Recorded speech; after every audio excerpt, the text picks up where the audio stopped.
as I look for myself, I realized we're live. Hey, guys! You know me, I'm Pip, and everybody else is gonna get their name on the board in 1 second because, like, I'm totally on it. Except for Greg, we're taking Greg off. Oh, there we go. We got everybody. So you know everybody, and everybody's I've gonna got no introduce name. themselves.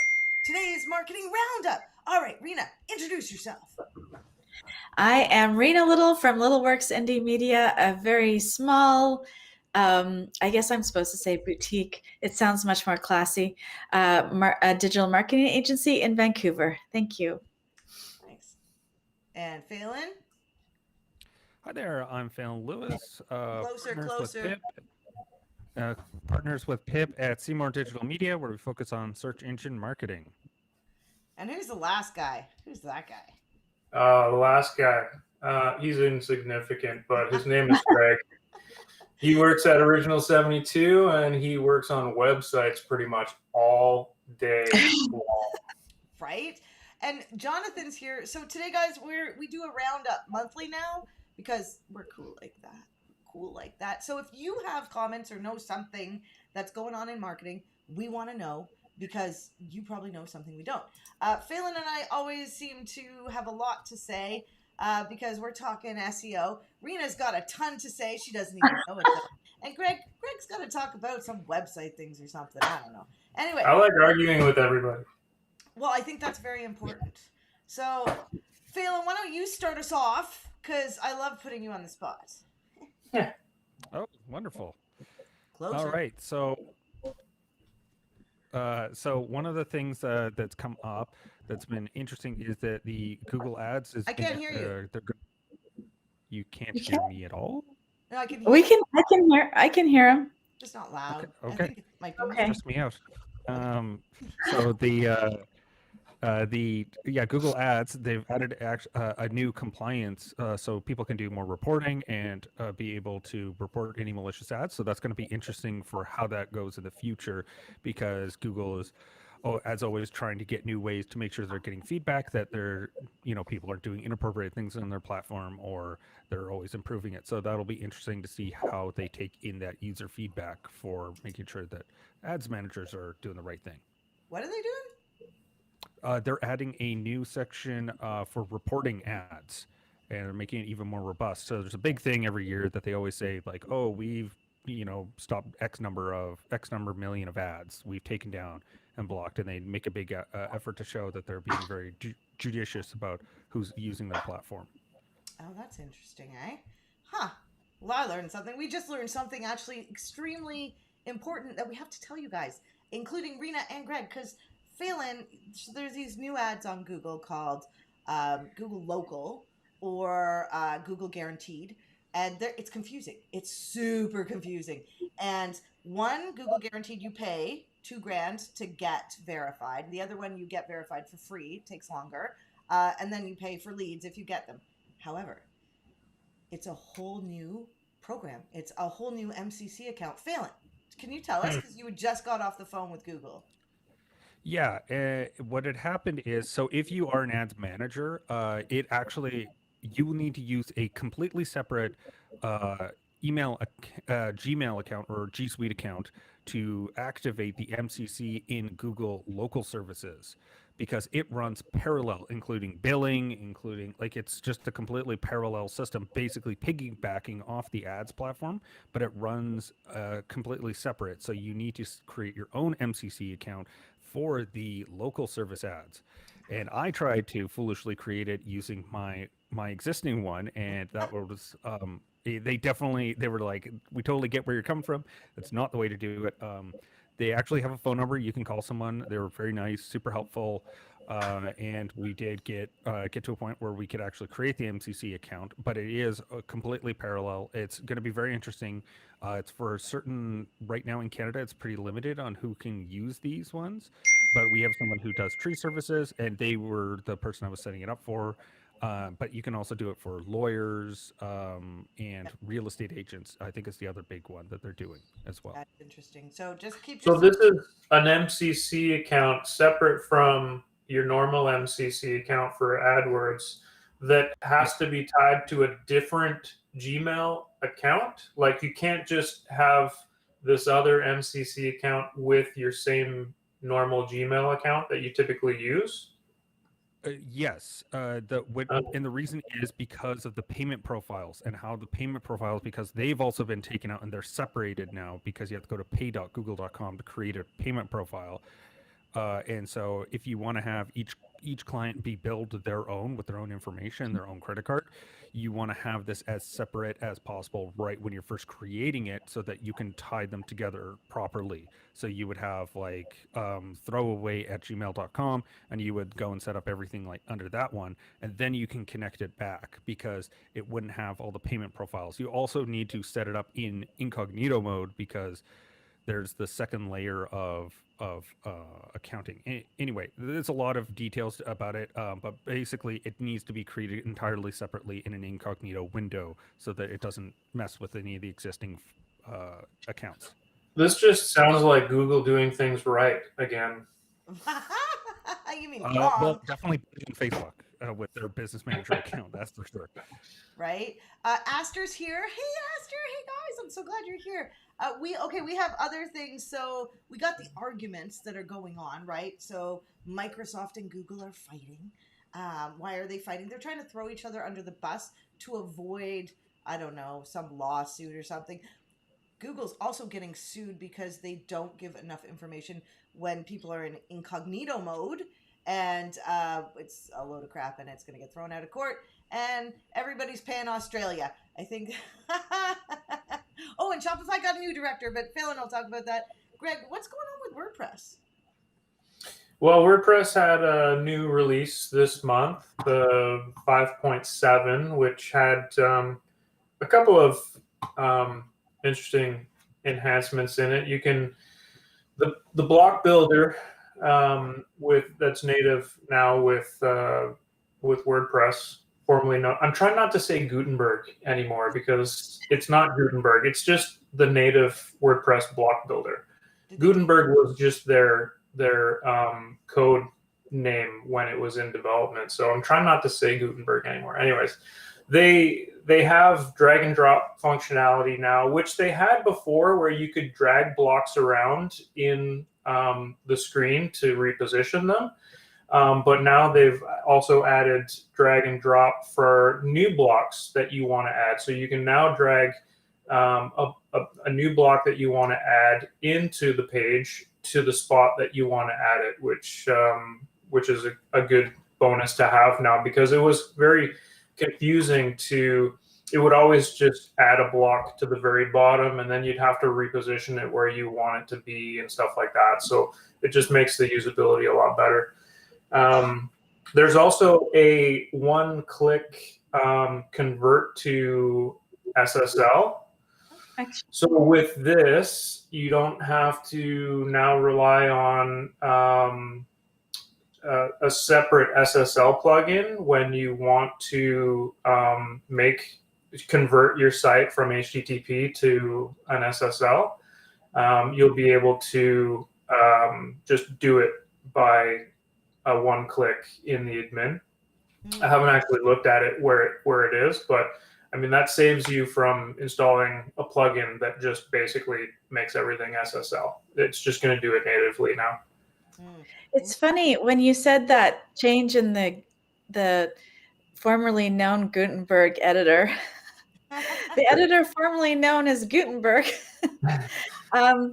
It's funny you mentioned that because I was really struggling. That was the editor that you had created this website for me, and I was struggling with how to use that. And then just yesterday, I went on the website and started like building stuff easy peasy, and I couldn't figure out why I couldn't figure it out last time. So that's exactly it. I went in the middle of my paragraphs, and there was the plus sign. It was so easy.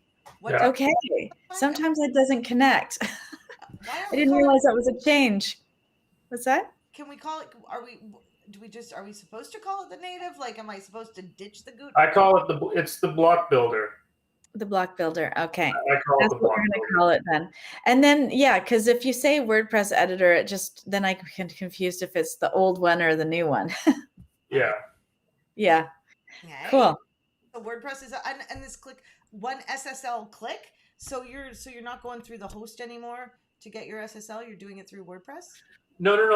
Has nothing to do with the certificate. You still need to go to your host, set up a certificate. But what I'm saying is, a lot of times when there were separate plugins that people would install to convert everything from your old HTTP URLs in the database and stuff like that.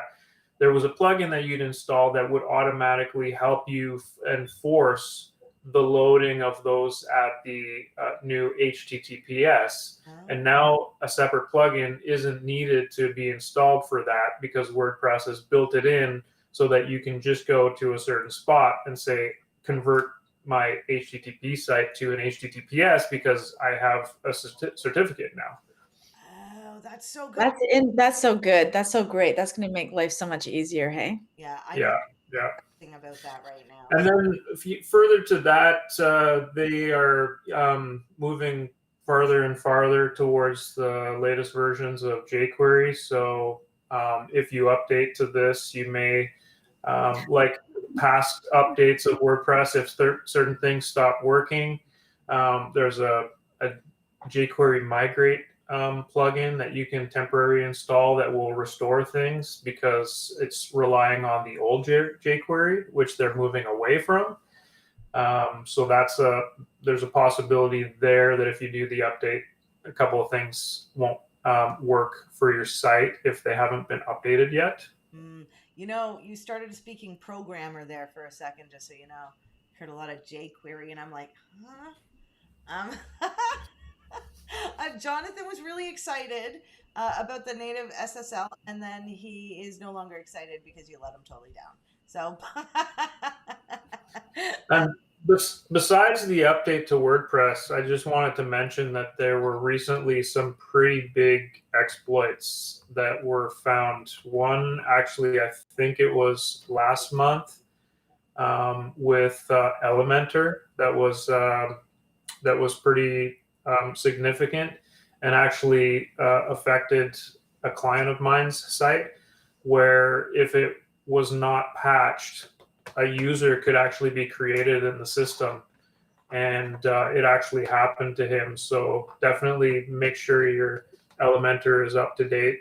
There was a second vulnerability found just in the past week or two, possibly in a pretty significant caching plugin, WP Super Cache. So if anyone's running WP Super Cache, update immediately, because there's some vulnerabilities there. Great. And so, all right, the boring stuff is over, guys. Let's get to the fun stuff now. No, it's important. Security is important. It's Security is important. It's the most important. It's all in fact. drum until all of a sudden you don't have control of your website, and then you're going, "Oh, why did I take this seriously?" Yeah, so true. Greg, you're not boring. You're actually really helpful. You know, we love you. We love you, buddy. Somebody is asking a question, and I'm not really sure what they're saying. And sorry, ask again, and I'll put it up. And yeah, I thought that was really interesting and really helpful, because I just learned a couple things I gotta deal with. Right? So we got latest WordPress update. Phelan, what's going on with Shopify? So Shopify just recently hired a new role that they just created. He's the director of SEO, and he did a really good interview with Exposure Ninja that I'll leave a link to in the comments. That was really good. That kind of went through, Shopify is taking SEO more seriously, not only for their own sake of getting people to discover them, but also the stores themselves, and how their stores are going to be impacted by SEO, and taking it more seriously, that they need to make sure that they're going to be maneuverable. And it was very interesting to hear his perspective of trying to figure out a way that, super technical people can have really in-depth control, as well as making it pretty foolproof that someone's not going to go accidentally, delete the robot.txt file. So they have to strike that balance. And so it was definitely interesting. And also, he has a background of being a VP of SEO for a SaaS product before. So, he definitely has a good idea on where, what's a marketing channel that e-commerce people and specifically Shopify people should be focusing on, and making sure that the other something that we noted earlier was that the Australia everyone's paying. I just heard an interview where between two Australian people that were running e-commerce stores that if you had your entire funnel dependent on Facebook, that got nuked in a blink of an eye, and being not overly reliant on one platform for your e-commerce store is super important. Right? Didn't people move to shopping because of that? Google Shopping? Google Shopping had a huge spike because it was the next available one. It was easy to set up, especially if you're in Shopify and you've done a lot of that legwork.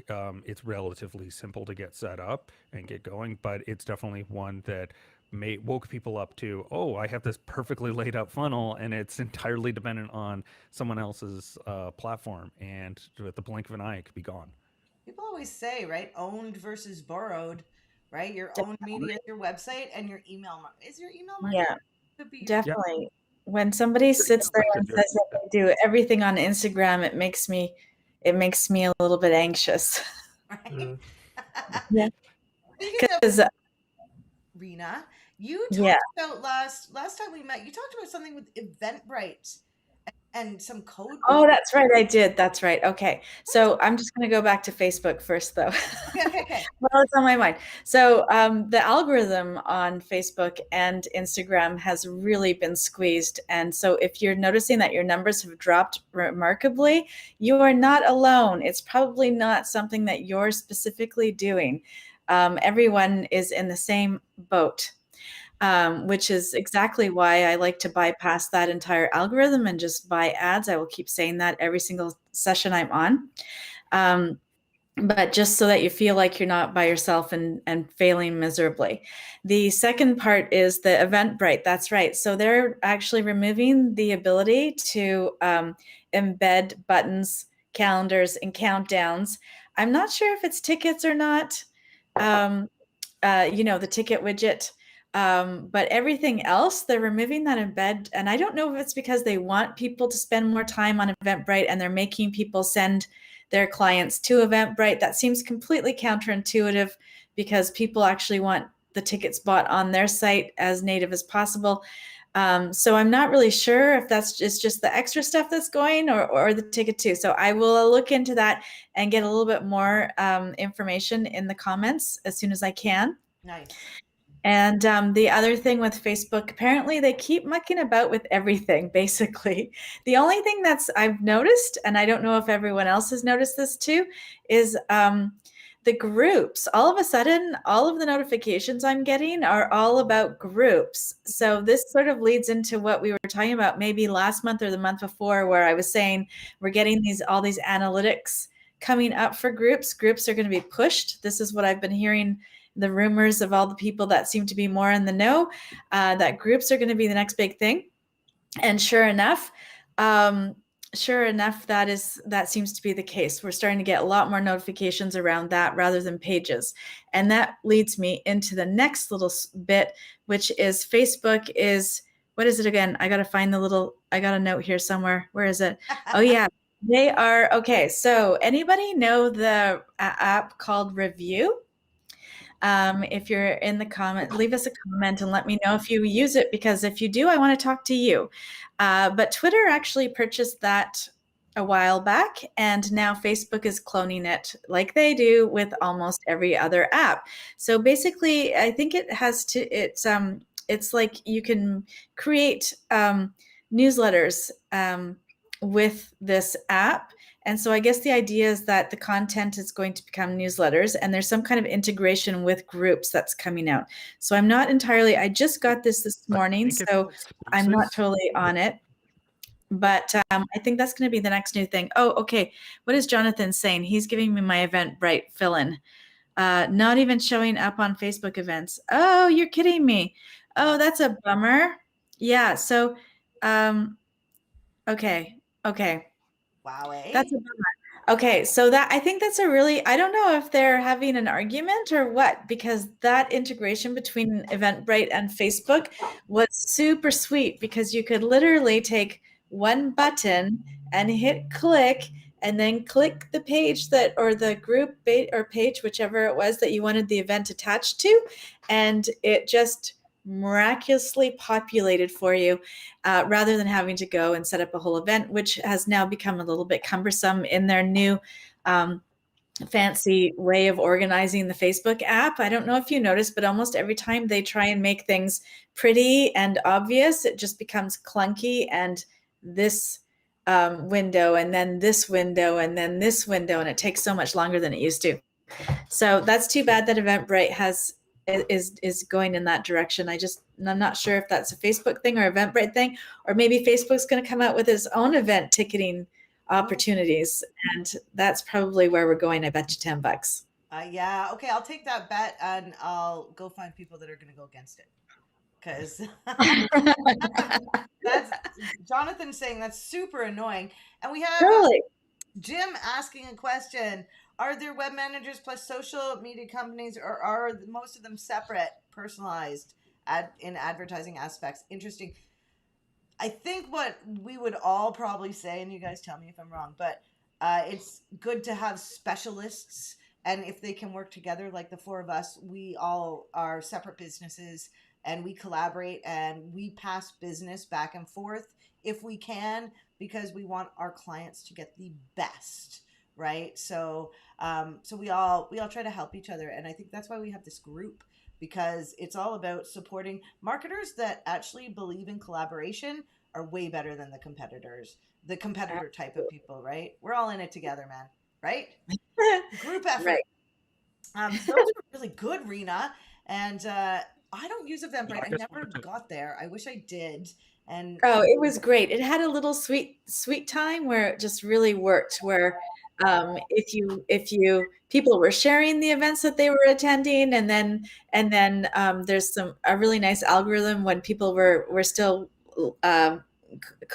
signing up for newsletters, so you'd allow Eventbrite to send you interesting events to your inbox, and your event could get put there. So they did their own really nice sort of distribution of your events for you, and it was great. And now it's really quite complicated. I was just in there last month helping a client with a conference, and they've put in so much stuff in there. It seems like it's just trying to do the same thing that Facebook is doing, where they all want to do everything all by themselves.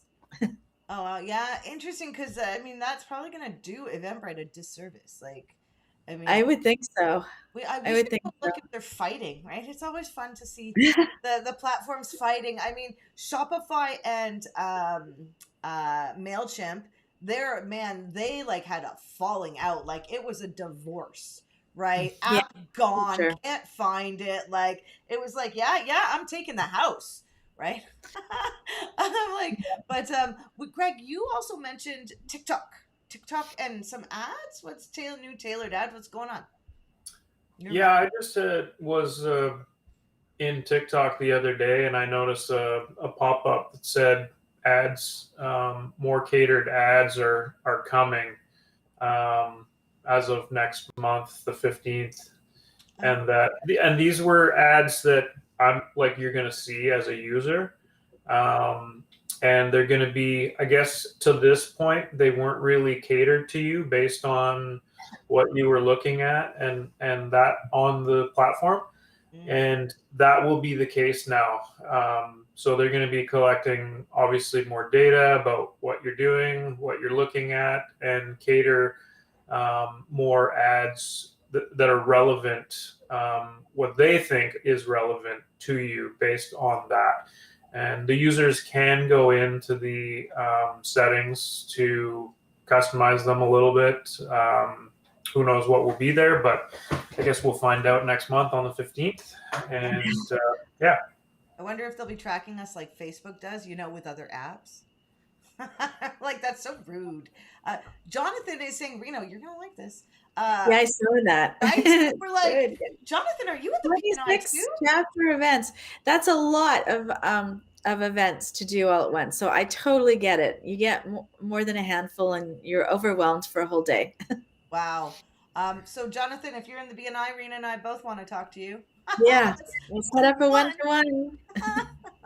Right, but that's a lot. Greg's like, oh my God.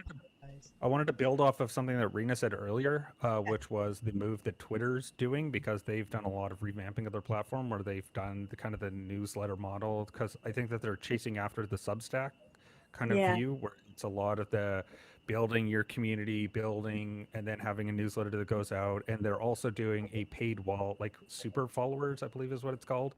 And you can pay to see um, extra content from the users, and so that way you get to like pay to see extra stuff. And so they're definitely trying to build a more of the audience and have like the content creator space that's getting created by places like Substack as well. Oh. Right. And that's what that app that I was talking about, Review, that's what it's competing against, Substack. And then Facebook is trying to create that space for content creators and communities in groups. Interesting. Yeah. Wow. There's a lot going on all the time. Like, I feel for marketers getting into the business, because I don't think anyone told us that it was going to be like this. Like, I think the first Well, it wasn't like this. when I got into it, wasn't in the beginning with like Google Ads. No. And then, but when I got my own company and started doing Google Ads, it was literally after the first year, and they changed things, and I had to redo everything the next year. And then they did it again, and then now it's just like normal. Yeah, constantly changing everything up. It's pretty hard to factor that in. I think somebody at the beginning was asking about reasonable service providers. And my answer to that is we're all reasonable. We're all reasonable. And the reason for that is it just depends on the level of quality that you're expecting from your service provider. I think you should ask people who they follow in their industry in marketing. Yeah. I think that's a really important question, especially nowadays, because you have to keep so up to date. I don't know, like with Facebook, I don't keep as up to date. I depend on you, Rena. And I learn, I know about groups, but it's like, Facebook changes as much as Google, and Google's like on fire. Like, thank God. Well, that's why I like these little meetings here. Right? They're really good. Anybody else have any other news they want to share? We got through that. The reporting, we went through the reporting and Facebook changes? That sounded yeah, I just sort of lumped that into all sorts of changes. So apparently there are less ways that you can actually organize your reports and your columns when you're actually looking at the data. So that's, they're constantly in that business manager mucking about. That reminds me of, so if you go into, I'm teaching a Google Analytics class today, and if you go into Google Analytics now and you click on the reports, you know what's going to show up, like in the reporting section, because you can do customized reports? Data Studio, baby. It's full on now. It's like, hey, try our new thing. So if you haven't checked it out, I think that automatic reports, I think it's beautiful. Yeah. We forgot to mention the Google review tool. That's super important. That's brand new since yesterday, I think, and or in the last couple of days anyways. Basically, you can log in and review the status of your, what do we call it, flagged reviews. So reviews that you're contesting, there is now a tool so you can follow along.